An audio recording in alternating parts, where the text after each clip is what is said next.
Hello friends, आप सबका स्वागत है मेरे यूट्यूब चैनल यूपीएससी गुरु में।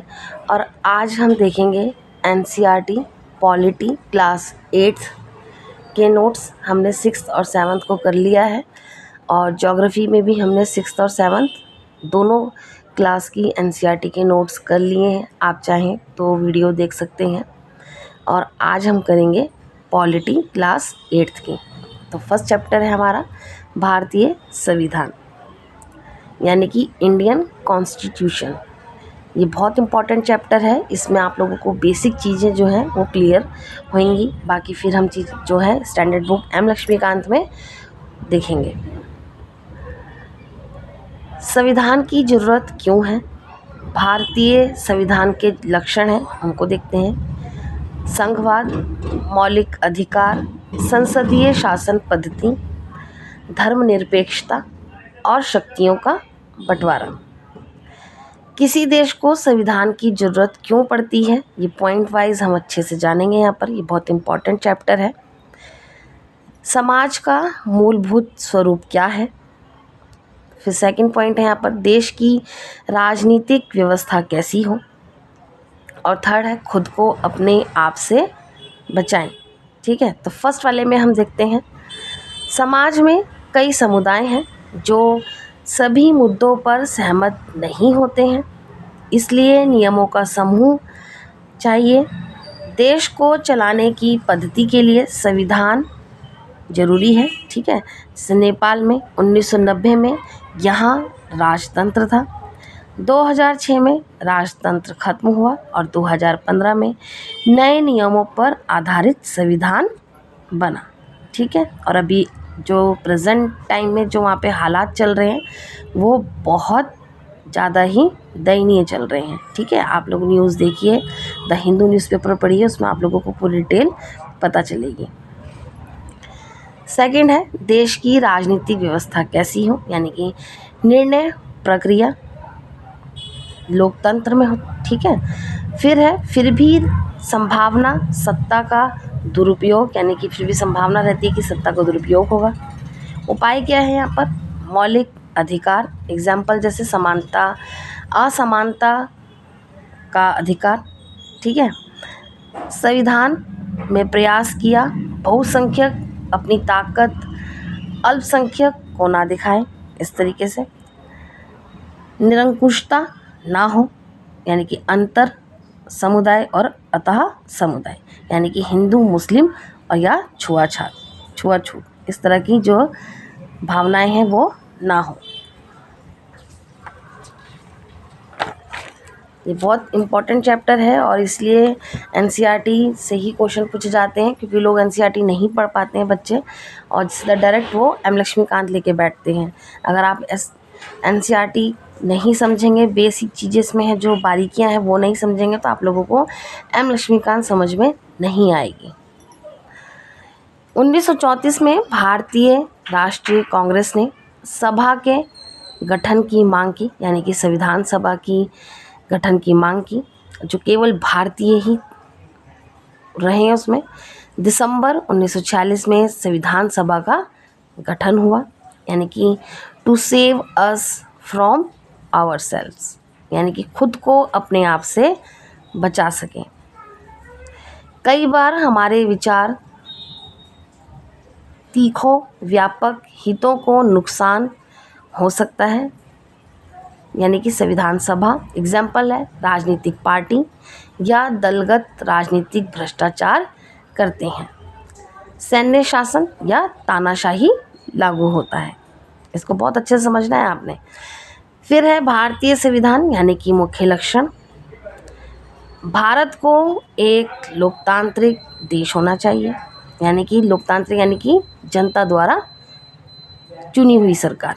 ठीक है, प्रत्येक नागरिक को समान माना जाएगा, सभी को सरकार में हिस्सेदारी का अधिकार होगा।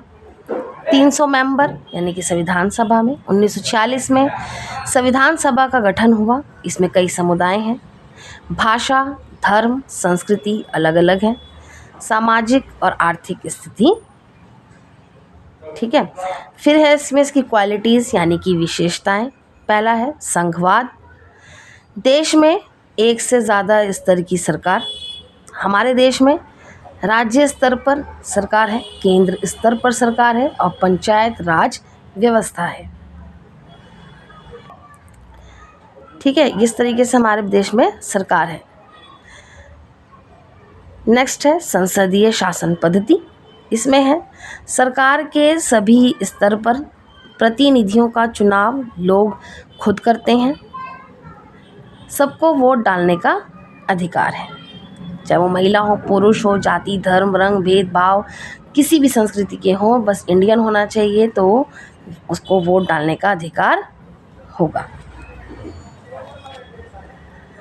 नेक्स्ट है शक्तियों का बंटवारा यानी कि पृथक्करण का सिद्धांत,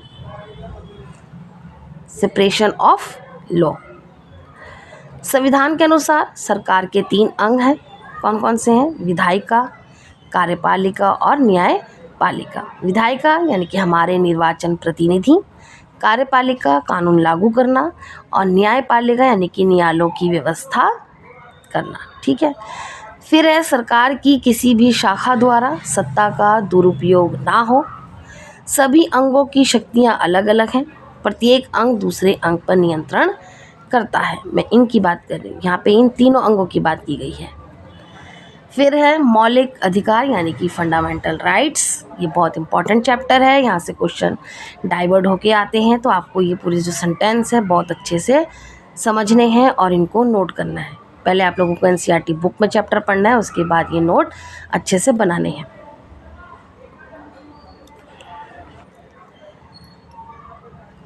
भारतीय संविधान की आत्मा कहा जाता है किसको? मौलिक अधिकार को। राष्ट्रपति चाहते थे कि स्वतंत्र भारत में राज्य की सत्ता के दुरुपयोग से बचने के लिए कुछ लिखित अधिकार होने चाहिए।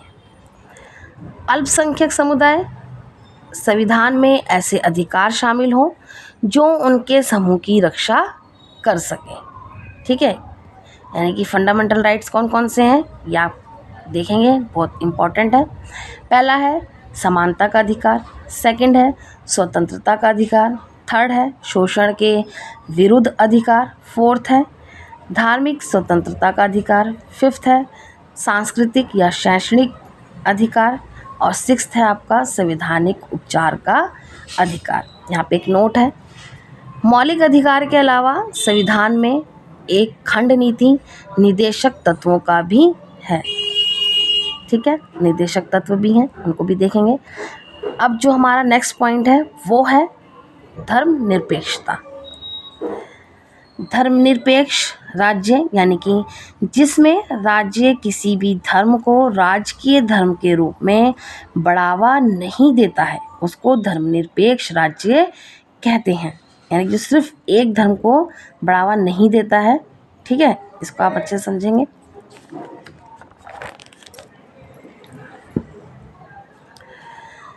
सरकार कानून बनाना या और लागू करना, राज्य राजनीतिक संस्था, निश्चित भूभाग, संप्रभु लोग यानी कि स्वतंत्र लोग यानी कि स्वतंत्र जनता। ठीक है, यहाँ पे आप लोगों का ये चैप्टर फिनिश होता है। कल हम देखेंगे धर्मनिरपेक्षता, जो सेकंड चैप्टर है वो बहुत इम्पॉर्टेंट चैप्टर है। आजकल प्रेजेंट टाइम में भी बहुत सारी चीज़ें हो रही हैं, अगर आप सोशल मीडिया पे देखते हैं, कहीं पे भी देखेंगे आप लोग, अक्सर भाषा को लेके विवाद चल रहा है। ठीक है, पहले हम इसको अच्छे से जानेंगे, बाद में उन चीज़ों को हम डिटेल में बाद में देखेंगे। तो आपका यहाँ पे ये चैप्टर फर्स्ट चैप्टर जो है 8th क्लास का एनसीईआरटी पॉलिटी का यहाँ पे फिनिश होता है। उम्मीद है आप लोगों को ये नोट्स अच्छे लगे होंगे, और जिसको भी कहीं पे भी डाउट हो, कुछ पूछना हो, तो आप मुझे कमेंट बॉक्स में मैसेज करके मुझसे पूछ सकते हैं। ये बहुत इम्पॉर्टेंट चैप्टर है, आप लोग इसको नोट करिएगा।